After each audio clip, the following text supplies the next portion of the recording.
कृपालम अगम बोधदाता सुबुद्धि निधि विशालम क्षमाशील यति धीर गंभीर ज्ञानम धर्म कील दृढ़ थीर समधीर ध्यानम जगत त्राणकारी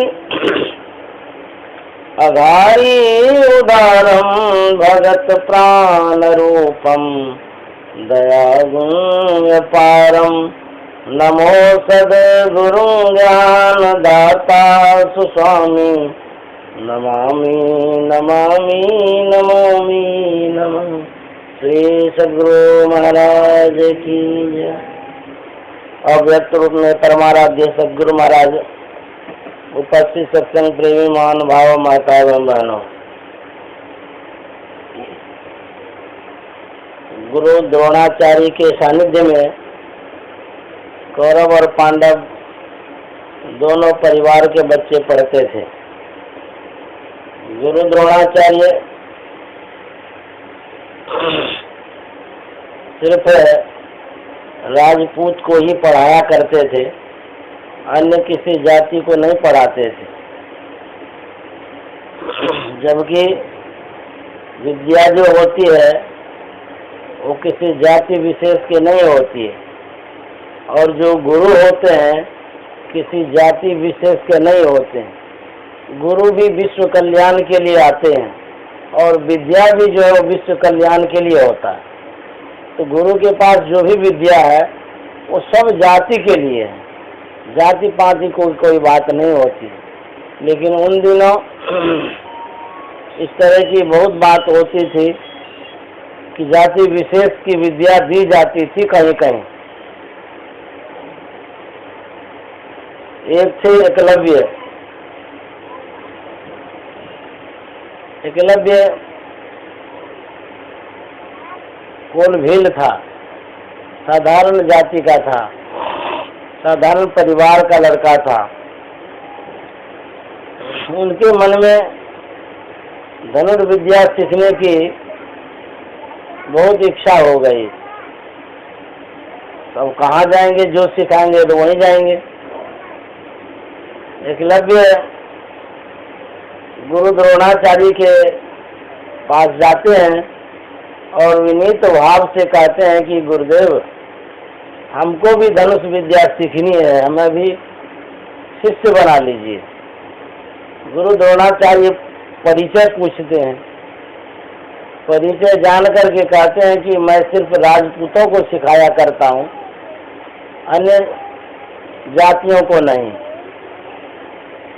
इनके मन में बड़ा अफसोस हुआ कि हम इनके पास आए धनुर्विद्या सीखने के लिए और कहते हैं राजपूतों को सिर्फ सिखाता हूँ। बहुत प्रयास किया लेकिन उसे उस पाठशाला में स्वीकार नहीं किया। वहाँ से चला, जंगल में कुटिया बना लिया।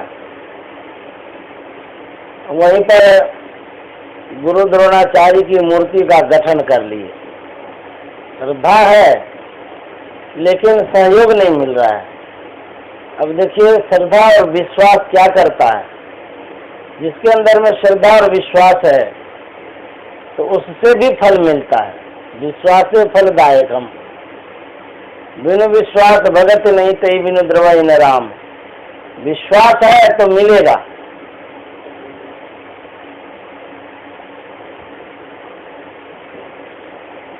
लक्ष्य पर बाण चलाना शुरू किया गुरु को याद करके। होते होते होते गुरु की ऐसी कृपा हुई कि धनुर्विद्या में पारंगत हो गया।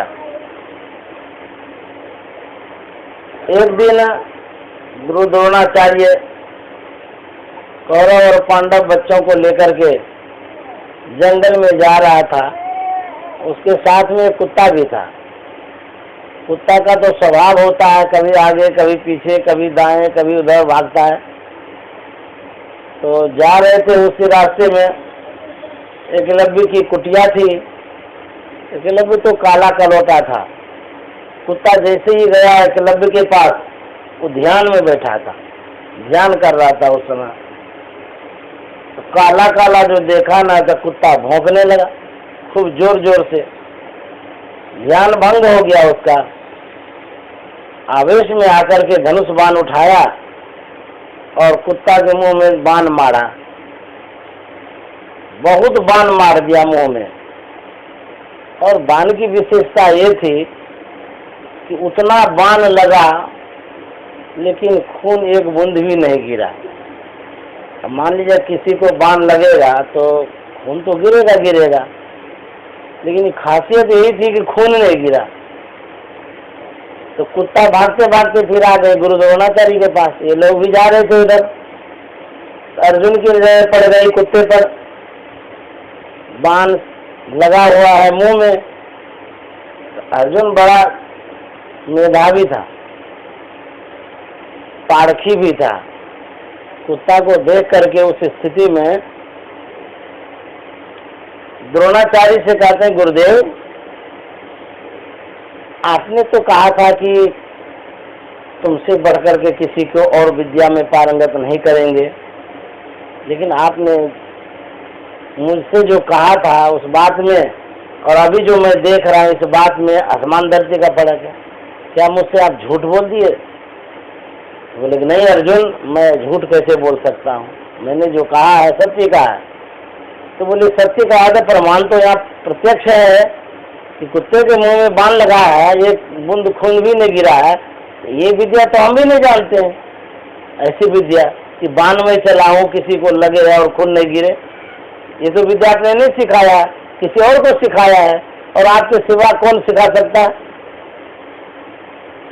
इस जो जहां तक हम लोगों का साम्राज्य है उस साम्राज्य के शिक्षक तो आप हैं।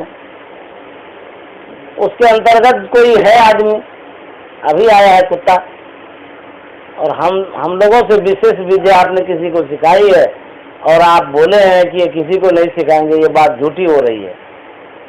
तो गुरु द्रोणाचार्य ने कहा कि चलो आगे पता चल जाएगा।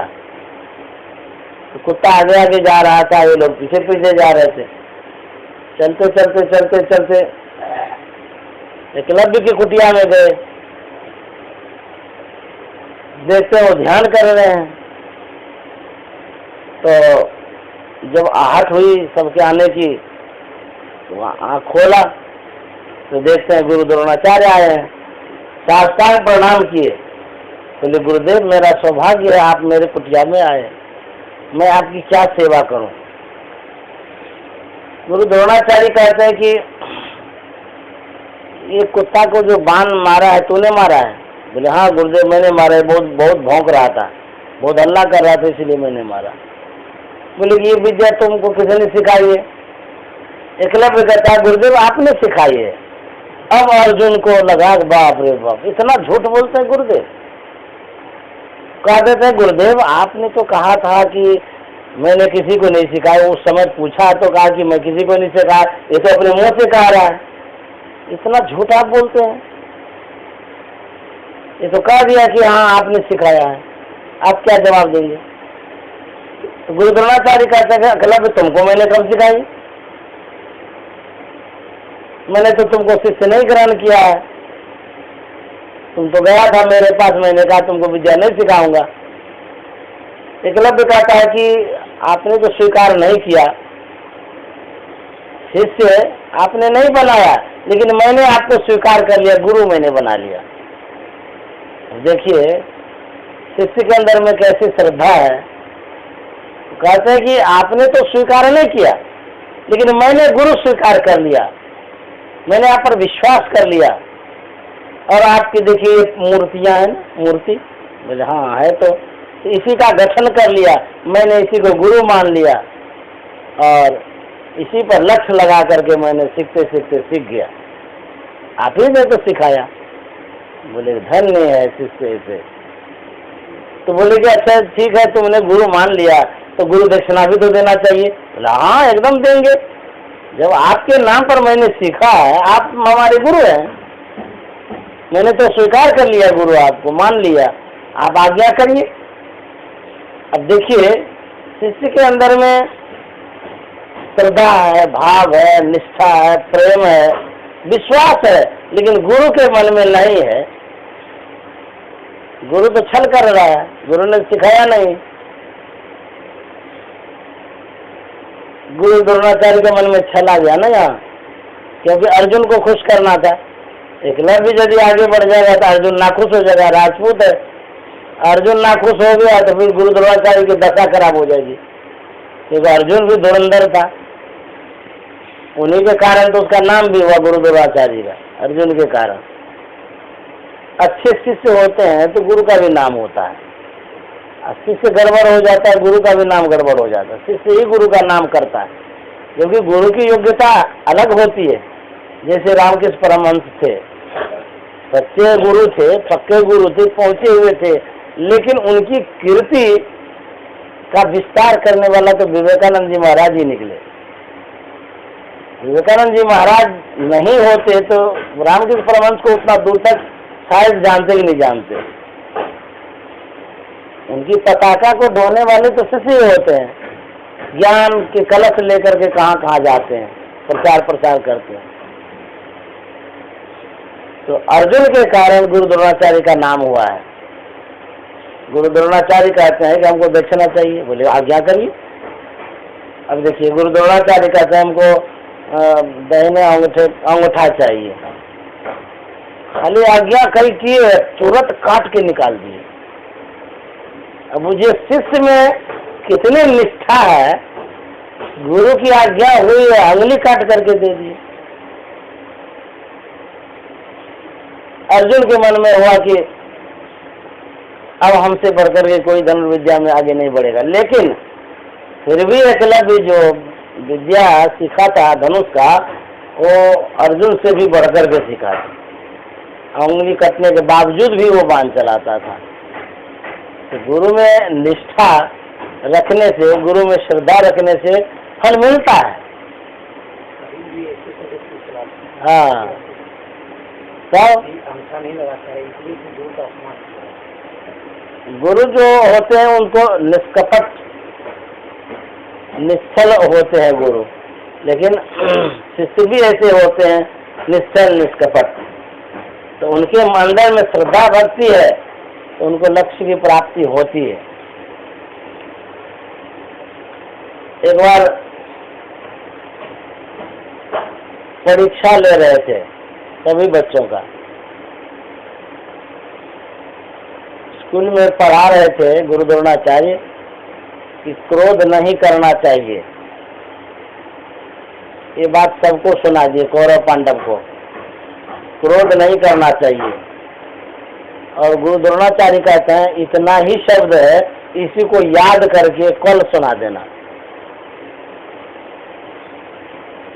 तो सबके मन में वही तो यादें हो गई, बुलाएंगे थोड़ो, क्रोध नहीं करना चाहिए।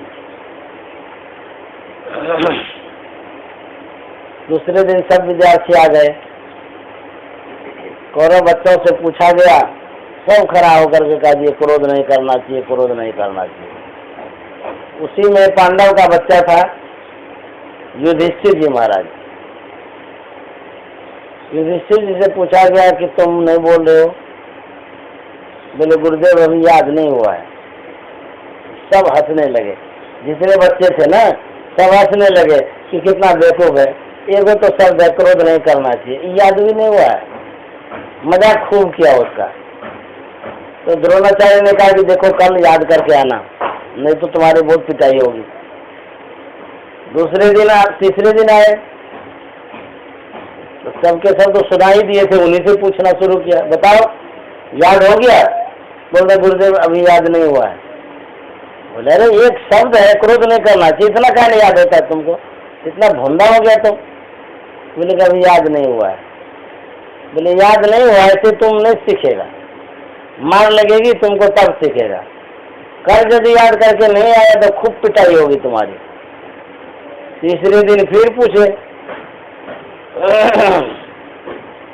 बोले कि बोलो याद हो गया? बोलते गुरुदेव अभी याद नहीं हुआ है। गुरु द्रोणाचार्य को खूब गुस्सा आ गया, डंडा उठाया, पीटना शुरू किया।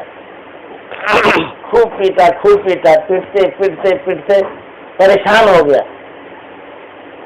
तब युधिष्ठिर जी महाराज कहते हैं हाँ याद हो गया। बोले बेवकूफ कहीं का, इतने थोड़ा सा शब्द है और मार खाया तब तुमको याद आया, बताओ। बोले क्रोध नहीं करना चाहिए। बोले इतना सा शब्द है तुमको याद नहीं था?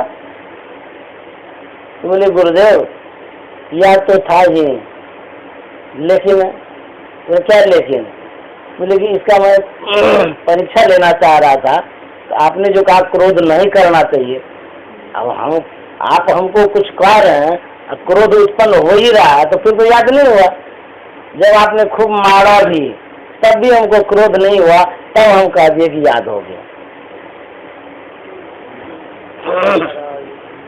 गुरु महाराज कहते हैं श्री सदगुरु की सार शिक्षा याद रखनी चाहिए, अति अटल श्रद्धा प्रेम से गुरु भक्ति करनी चाहिए। जो गुरु की शिक्षा है, गुरु ने जो ज्ञान दिया है, कहते हैं उसको याद रखनी चाहिए।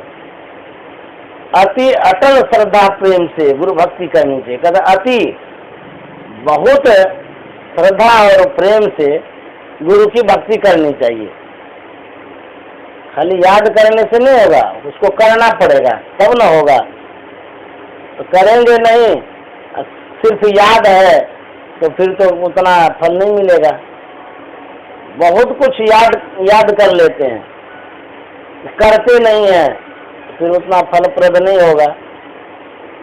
कहते हैं कि वाक्य ज्ञान अत्यंत निपुण, भव पार न पावे कोई, निष्गृह मध्य दीप की बात नहीं तम निवृत्त नहीं होई। वाक्य ज्ञान में कोई अत्यंत निपुण हो, सब कुछ जानता हो, तो कहते हैं कि उसके अंदर का उसी तरह से अंधकार दूर नहीं होगा जिस तरह से अंधकार में कमरा हो, उस कमरे में दिए और बत्ती की सिर्फ बात करते रहिए जीवन भर, जलाइए नहीं, तो क्या अंधकार दूर हो जाएगा? सिर्फ बात करने से कभी दूर नहीं हो सकता है, दिया और बत्ती को जलाएंगे तब दूर होगा। कहते उसी तरह से बहुत शास्त्र की बात करते रहेंगे, लेकिन कहे अनुसार करेंगे नहीं, तो अंदर में जो अंधकार है वो दूर नहीं होगा। एक कवि ने कहा है, पढ़े 6 शास्त्र 18 पुराण पढ़े, वेद उपवेद आदि अंत को जाना है। कहते कि सब कुछ पढ़ लिए, वेद पढ़ लिए, पुराण पढ़ लिए, 18 पुराण, सब कुछ जान गए, यदि आत्मज्ञान नहीं हुआ तो कहते सब धार खाक धूल छाना है, तो धूल छाना है, वो धूल ही छाके हैं। तो कितने पढ़ लिए लेकिन कहे अनुसार नहीं किए, सब खाक धूल छाना है। गुरु महाराज ने कहा है,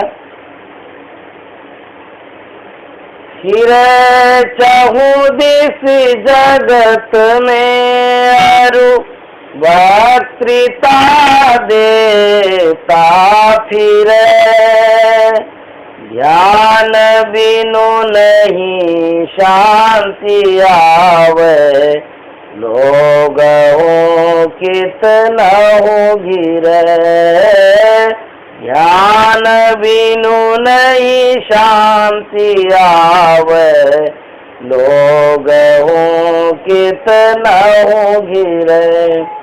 कहता फिरे चौद इसी जगत में, पूरे संसार में घूमते हैं, देश विदेश में जाते हैं प्रचार करने के लिए, सब कुछ आता है। कहते यदि ध्यान नहीं करता है तो उसके अंदर में शांति नहीं है, नहीं आ सकती है शांति।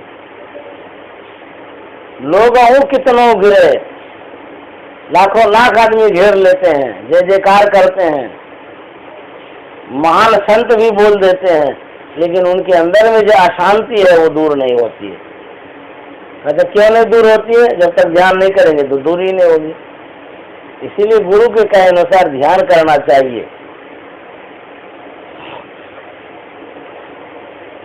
गुरु महाराज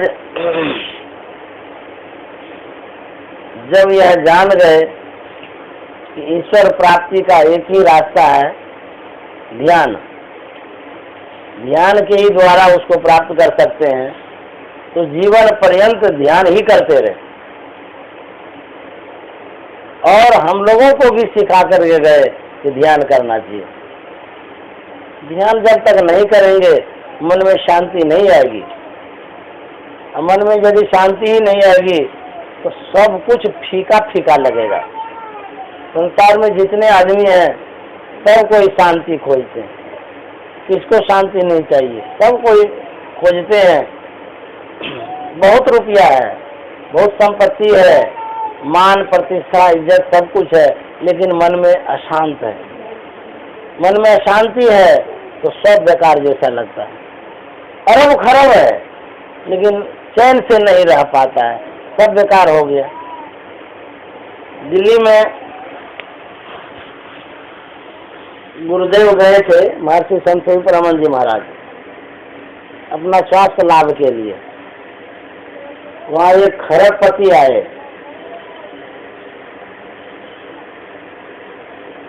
गुरुदेव ने कहा कि मैं आपकी क्या सेवा करूं। खरबपति कहता है कि बाबा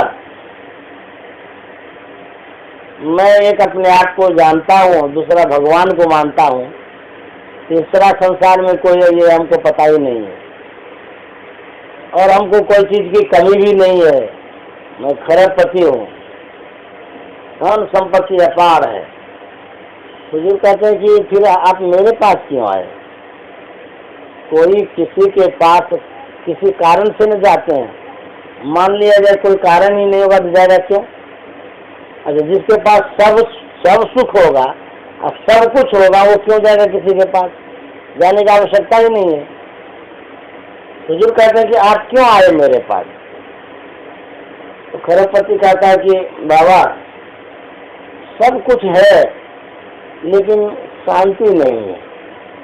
हुजूर कहते हैं शांति यदि किसी शहर में बिकती तो सबसे बड़े स्टोकर तो आप ही हो जाते, क्योंकि आपके पास बहुत रुपया है, खरीद करके रख लेते, सब आप ही के पास जाते खरीदने के लिए। गुरुदेव ने उसे कहा कि शांति किसी शहर में नहीं मिलती है, शांति सब व्यक्ति के अंदर में है। जहाँ पर है वहाँ पहुँचना पड़ेगा। व्यक्ति वहाँ पहुँच नहीं पाता इसीलिए अशांत है। गुरु महाराज ने कहा नक्शे सफेद सन्मुख झलके झला झली, पैरग में नजर फिरकर तज मन की चंचली। शांति को जो चाहता तज और जो नकली। गुरु महाराज कहते हैं यदि शांति को चाहते हैं तो कहते जितना नकली है सबको छोड़ना पड़ेगा। नकली क्या है? कहते आंख से जहां तक जो कुछ देखते हैं सब नकली है। असली क्या है? कहते असली इस आंख से नहीं दिखती है, असली वस्तु इस आंख से दिखती नहीं है, जो भी दिखती है सब असली नकली ही नकली दिखती है। तो कहते सबको छोड़ना पड़ेगा, सत्य के पास जाना पड़ेगा। असल तो वही है और सब झूठा है, सब प्रपंच है। खाना झूठा, पीना झूठा, लेना झूठा, देना झूठा, आना जाना जो कुछ भी कर रहा सब झूठा ही झूठा है। हम लोग जो कुछ करते हैं सब लगता है कि सत्य करते हैं, लेकिन संत महात्मा कहते हैं जो कुछ भी कर रहे हैं सब असत्य कर रहे हैं। संत कबीर साहब कहते हैं गुड़वा गुड़िया शुभ सुपलिया तर्जे बुध लड़कियां खेलन की, करे जतन सखी साई मिलन की। एक बच्चा है गांव देहात का, उसको देखिएगा छोटा छोटा बच्चा और बच्ची कपड़ा का गुड़वा और गुड़िया बनाता है। पहले बनाता था, अब बनाता है नहीं पता नहीं। एक तरफ कपड़ा का जो लड़का है उसको और एक तरफ कपड़ा का जो लड़की है, दोनों पार्टी में शादी होता है। उसी कपड़ा का गुड़वा गुड़िया का शादी करता है और भंडारा भी करता है, बालू वाला। बालू का ये दाल भात सब्जी सब बनाता है और वही सब कोई बैठ करके मुंह तक लाता है, मुंह में नहीं देता है क्योंकि वो तो जानता है बालू है। और शादी उदी कर लिया, खेल लिया, एकदम खुशी मना लिया, फिर घर चला गया। रोज वही खेलता है, शादी विवाह का खेल, लड़का लड़की मिल करके खेलते खेलते खेलते खेलते एक दिन जवान हो जाता है। दोनों की शादी होती है। जिस दिन शादी होती है, जिस समय उसको याद आ जाता है दोनों को, अरे हम लोग जो गुड़वा गुड़िया का खेल खेलते थे वो झूठे खेलते थे, आज जो हम लोगों की शादी हो रही है ये असली शादी है, हम लोग नकली शादी खेल रहे थे, तो यही असली है। तो वही कहते हैं ज्ञान कब होता है? वास्तविक ज्ञान होता है उस समय पर। उसी तरह से हम लोग जब सत्यता के पास पहुंचेंगे, सत्य के पास पहुंचेंगे, तब शांति मिलेगी, तब वास्तविक ज्ञान होगा। तो कहते बाहर में शांति कहीं नहीं है, शांति है अंदर में। उस शांति को प्राप्त करने के लिए संत सदगुरु से सदयुक्ति लेनी पड़ती है। जब तक युक्ति नहीं लेंगे तो मुक्ति भी नहीं मिलेगी। इसीलिए गुरु से ज्ञान लेना पड़ेगा। राज बातिन हो कुसादा, जो करे कुछ दिन अमल, ला इला अल्लाह अकबर पे जाने के लिए। कहते जो राज है, ये जो रहस्य है, ये जो भेद है, ये गुप्त है। भेद या गुप्त पाना किसी ग्रंथ से है असंभव, समझ लो किसी संत से। ये जो भेद है गुरु का, गुप्त है। समझना चाहेंगे तो संत के पास जाना पड़ेगा, सदगुरु के पास। युक्ति जो होती है, जिसको भेद कहते हैं, जिसको तरीका कहते हैं, वो बहुत सिंपल होता है, साधारण होता है, लेकिन जब तक आप नहीं जानते हैं आपके लिए महाकठिन है। जब तक नहीं जानते कठिन है। जैसे मान लीजिए एक इंजीनियर है, वो कलम से 2 मिनट में ऐसे ऐसे ऐसे कलम खींच दिया, नक्शा बना दिया, उसी आधार पर मकान तैयार कर दिए। इंजीनियर के लिए तो सरल हो गया, लेकिन जो इंजीनियर ने उसके लिए कितना कठिन है। तो है सरल लेकिन कठिन है। जो नहीं जानता उसके लिए कठिन है, जो जानता उसके लिए सरल है। इसीलिए गुरु की युक्ति की आवश्यकता है। जब तक गुरु की युक्ति नहीं लेंगे तब तक मुक्ति नहीं मिलेगी। गुरुदेव कहानी कहते थे, एक सुग्गा था, किसी किसान ने उसे पकड़ के पिंजरे में बंद कर दिया था। तो उसी में खाना पीना सब कुछ देता था, उसको बाहर कहता ही नहीं था। बरसों बीत गया, उसी में पिंजरा में रह रहा था। उसी गांव होकर के एक महात्मा जी जा रहे थे और रट लगाते हुए जा रहे थे, राम नाम जपे तो भव सागर करे, यही बोल रहे थे और वो जा रहे थे, राम नाम जपे तो भव सागर करे। बात तो सत्य है।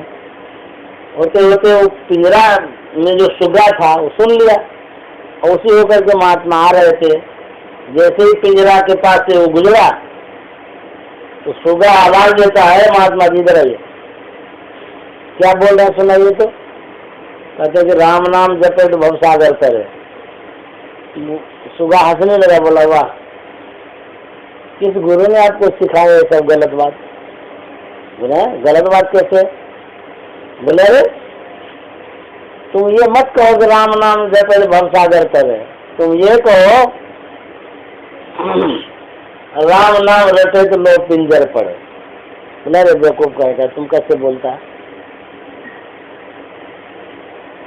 सुगा कहता है कि महात्मा जी आपको किसी ने सिखाया होगा, बहकाया होगा, आपका अनुमान वाला बात है, और हम जो कह रहे हैं अनुभव वाला बात कह रहे हैं। बोले तुम कैसे अनुभव वाला बात जानता? बोले जानता है, प्रत्यक्ष में हम लोग पिंजर में पड़े हुए हैं। देखिए रोज राम नाम रटते हैं, रोज रटते हैं, रोज राम राम करते हैं। देखिए बरसों से पिंजरा में पड़े हैं। इसीलिए आज से यही कहिए कि राम नाम रटे तो लोग पिंजर पड़े, तो लोगों को ख्याल आएगा कि राम नाम नहीं रटेगा। राम नाम रटने से लोग पिंजर में पड़ा रहता है, छुटकारा नहीं मिलता है। तो महात्मा ने कहा रे सुग्गा, तुम युक्ति नहीं जानता है, इसीलिए लोग पिंजर में पड़ा हुआ है। युक्ति जाने तो सहजे पड़े, बोला अच्छा युक्ति भी होता है राम नाम रटने का? बोले तब ऐसे रटने से भवसागर हो जाता है क्या? भवसागर से पार होने के लिए राम नाम की युक्ति होती है। ये राम नाम की क्या युक्ति है? तो बोलते ऐसे मुंह से जपने से नहीं होगा, वो गुरु बतलाएंगे भेद, उस भेद के अनुसार करेगा तब लोग पिंजर से पार हो जाएगा। बोले अच्छा युक्ति भी है, बताइए हम कहाँ जाएंगे गुरु खोजने के लिए? आप आ ही गए हैं और जब बता रहे हैं तो हमको वो युक्ति बता ही दीजिए कि लोग पिंजर से हम पार हो जाए। जब निकल जाएंगे तब हम समझेंगे सही में राम नाम रटने से भवसागर से पार हो सकता है, नहीं तो हमको विश्वास नहीं हो रहा है। तो महात्मा ने उसको प्राणायाम की क्रिया बतला दी और कहा कि तुम इसको रोज करना। करते करते करते एक दिन प्राण अवरुद्ध हो जाएगा और किसान को लगेगा कि पिंजरा में जो सुग्गा मर गया है, तो तुमको खेत में फेंक देगा, तुम फिर से उड़ जाना। तो वही हुआ, उसको प्राणायाम की क्रिया बतला दिया, वो रोज जपने लगा। रोज जपते जपते जपते प्राण अवरुद्ध हो गया, प्राण की गति रुक गई। रात में वो सोया, प्राणायाम करते करते रहा, अब बस लुढ़क गया वहीं पर। किसान सवेरे आया देखने के लिए, पिंजरा में सुग्गा बोलता भी नहीं है, तो देखता है कि लुढ़क गया है, लगा कि मर गया। पिंजरा से खोला और उसको खेत में जैसे ही निकाला कि फिर से उड़ के भाग गया। तो वही कहते हैं कि राम नाम रटने से नहीं होगा, जब तक युक्ति नहीं जानेंगे तब तक भवसागर से पार नहीं होंगे। लोग कहते हैं कि उल्टा नाम जपत जग जाना, वाल्मीकि भय ब्रह्म समाना। उल्टा नाम क्या है समझते ही नहीं है। कहते हैं कि जैसे राम राम बोलते हैं तो सुलटा है। तो लोग कुछ सज्जन ऐसा ही कहते हैं कि वो मरा मरा जपते थे। अरे जब मरा मरा जपने से ब्रह्म समान हो सकता है तो राम राम जपने से ब्रह्म समान क्यों नहीं होगा? लोग इस बात को नहीं समझते उल्टा नाम क्या है। उल्टा नाम का मतलब ये है, जो परम प्रभु परमात्मा से प्रस्फुटित शब्द है, सार शब्द है, वो ब्रह्मांड से पिंड के तरफ आता है, ऊपर से नीचे आता है। वो शब्द, जिस शब्द को जप करके ब्रह्म समान होते हैं, वो सार शब्द है। वह शब्द ब्रह्मांड से पिंड की तरफ आता है। जो कोई साधक उस शब्द को पकड़ना चाहेगा तो साधक तो पिंड में है, अब शब्द ब्रह्मांड की तरफ से आ रहा है तो उलटना पड़ेगा ना, क्रिया उलटनी पड़ेगी, पिंड से ब्रह्मांड में जाना पड़ेगा। तो ये जो क्रिया उल्टी क्रिया है, बहिर्मुख से अंतर्मुख होना पड़ेगा, तब न उसको पकड़ेंगे। उसी सार शब्द को जब उलट करके पकड़ते हैं, अर्थात बहिर्मुख से अंतर्मुख होकर के जब पकड़ते हैं, तो वही है उल्टा नाम। उल्टा नाम जपत जग जाना, उल्टा नाम जपत जग जाना नहीं। जग जाना तब तो माना, जग जाना क्या तो मरा मरा, तो क्या जाना? तो उल्टा नाम जपत जग जाना नहीं हुआ, अनजाना हो गया ये। तो जग क्या जानता? मरा मरा। लेकिन संत महात्मा कहते हैं कि वो मरा मरा नहीं बोलता था, वो जो सार शब्द है, राम नाम, सत्य नाम, वाहे गुरु, असली नाम जो है उसी का जप करते थे वो, तब ब्रह्म समान हो गए। अर्थात नादानुसंधान की क्रिया करते थे, सार शब्द को वो सुन चुके थे, इसीलिए ब्रह्म के समान हो गए। ये उल्टा नाम हो गया। और लोग मरा मरा बोलता है। एक संत है गुलाल साहब, उन्होंने कहा उलटी देखो घट में ज्योति पसार, बिन बाजे ध्वनि सब होवे, कमल कचनार, विगत कमल कचनार। उलटी देखो घट में ज्योति पसार। अब उलटने का मतलब क्या है? कोई कहेगा कि जैसे कि हम लोग खड़े हैं सिरासन कर लेंगे। अरे उलटना ये थोड़ा होता है। उलटने का मतलब होता है हम जिस मुख में हैं, किस मुख में है? कहते बहिर्मुख में। कहते बहिर्मुख से अंतर्मुख होना पड़ेगा। हमारा जो मुंह है अंधकार की तरफ है, कहते प्रकाश की तरफ चलिए, अर्थात उलटिए। संसार को देखते आंख खोल करके, अब परमार्थ को देखना चाहता आंख बंद करिए, क्रिया उलटिए।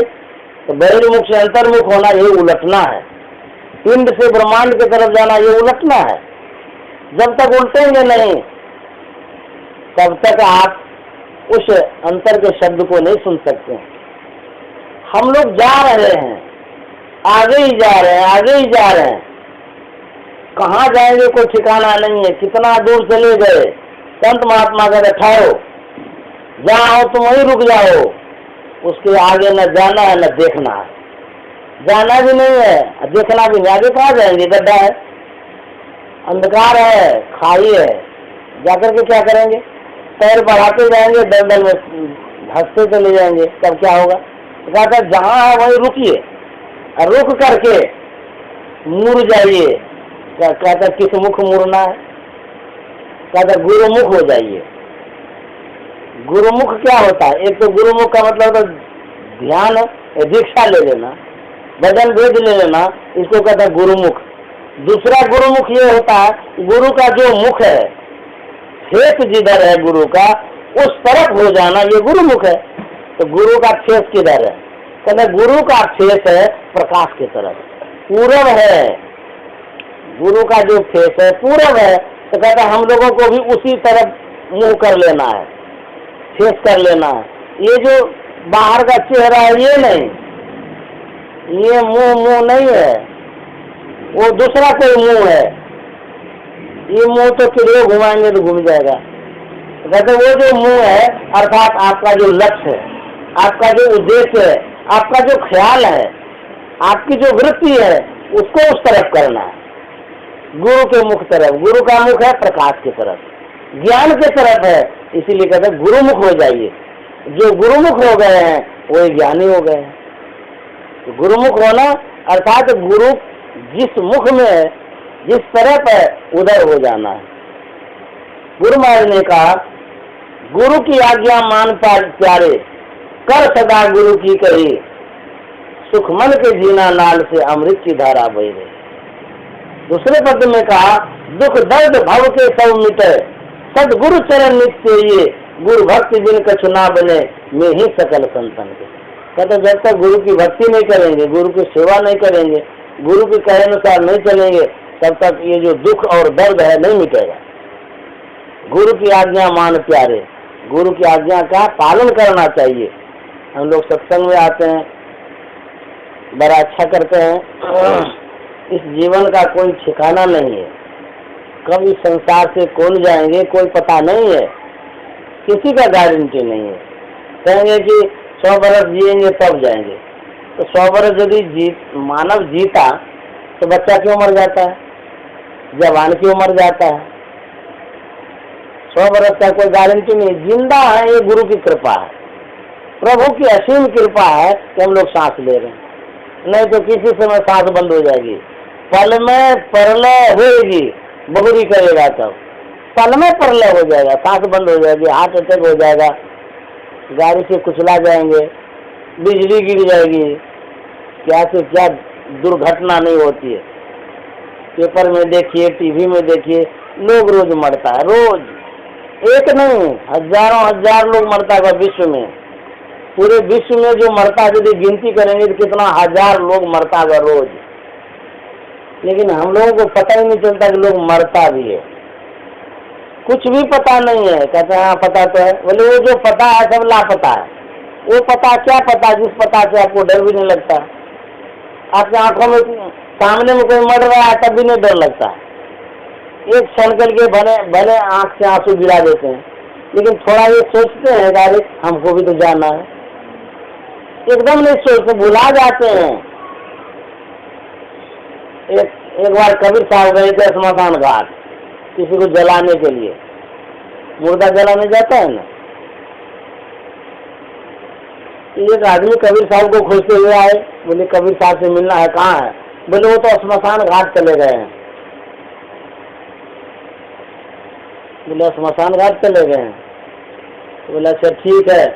वो पूछता है कि उनकी क्या पहचान है, हम तो मिले नहीं है कभी, कैसे जानेंगे कबीर साहब? बोले कि जिनके माथे पर सफेद टोपी होगी समझ लीजिए वही कबीर साहब है। बोले अच्छा, जिनके माथे पर सफेद टोपी होगी, ठीक है। यहाँ से चला श्मशान घाट, मुर्दा जल रहा था, वहाँ जाता है तो देखता सबके माथे पर सफेद टोपी है। इसको बड़ा आश्चर्य हुआ, वो तो बोला था कि जिसके माथे पर सफेद टोपी होगी वही कबीर साहब होंगे, तो ये तो देखते सबके माथे पर टोपी है, तो कौन कबीर साहब है? हम तो कभी मिले नहीं है, कैसे जानेंगे? बड़ा अफसोस हुआ उनके मन में। सोचा अच्छा कोई बात नहीं है, देखते हैं किसी से पूछते हैं। तो कोई बताया नहीं उसको। गुरु मंत्र दे रहे हैं क्या उनको? कान में फूकता है ना कोई कोई एक संप्रदाय में कान में फूक देता है, कहते कन फूका गुरु हद का, बेहद का गुरु और बेहद का गुरु जब मिले तो लाए ठिकाना ठोर। कान में जो फूकता है वो फूकने फाकने से कुछ नहीं होता है, वो तो हद का गुरु है। हद माना सीमा का। कहता असीम गुरु जब मिलेगा तब भवसागर से पार होंगे। हद वाला गुरु नहीं चाहिए, कुछ फूक दिया कान में कुछ करने के लिए बस हो गया, वो गुरु ठीक नहीं है। तो वो बेचारा सोचेगा अच्छा ठीक है चलते हैं, पूछते रहेंगे किसी से। तो वहां से जला करके लाश जैसे ही सब मुड़ता है घर की तरफ, घर आना जैसे ही मुड़ा तो जैसे कि आधा आदमी के सिर से टोपी गोल हो गई। तो उस आदमी को बड़ा आश्चर्य लगा, टोपी कहाँ चली गई? आधा आदमी के माथे से टोपी गोल। मतलब क्या चमत्कार हो रहा है? सबके माथे पर सफेद टोपी थी, आधे आदमी की टोपी गोल हो गई। बोला अच्छा पता चलेगा आगे। फिर आधा दूर जब आ गया, घर आधा बचा, तो उसमें से तो 75 के माथे से 100 टोपी गोल। बोला अरे ये क्या हो रहा है? 25% बचा उसमें। फिर घर के करीब आते आते आते सिर्फ कबीर साहब की टोपी रही और सबके माथे से टोपी गोल हो गई। उनको बड़ा आश्चर्य लगा। तो उसके मन में हुआ कि कहा था जिसके माथे पर टोपी होगी शायद यही तो नहीं है कबीर साहब। पूछने का आप कबीर साहब है? बोला हाँ। बोले कि महाराज हम तो आपसे मिलने के लिए आए थे, लेकिन बड़ी जिज्ञासा हो रही है पूछने की। बोले क्या बात है बताओ।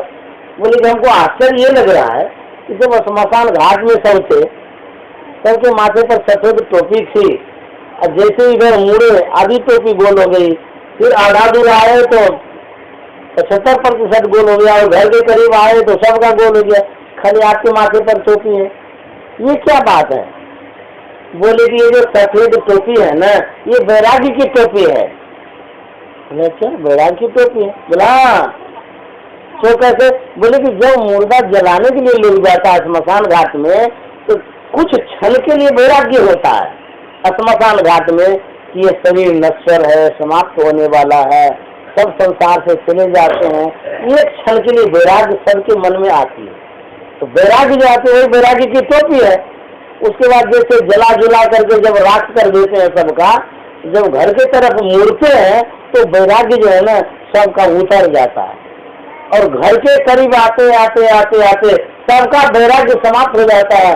जो जल गया सो जल ही गया, जो जिंदा है वो समझता है हम अपने में अमर है। इसलिए सबको राग हो जाता है और वैराग्य किसी के पास रहता नहीं है। और जो साधु महात्मा है उसके अंदर तो रोज वैराग्य रहता है, इसलिए उसके माथे पर टोपी रहती है।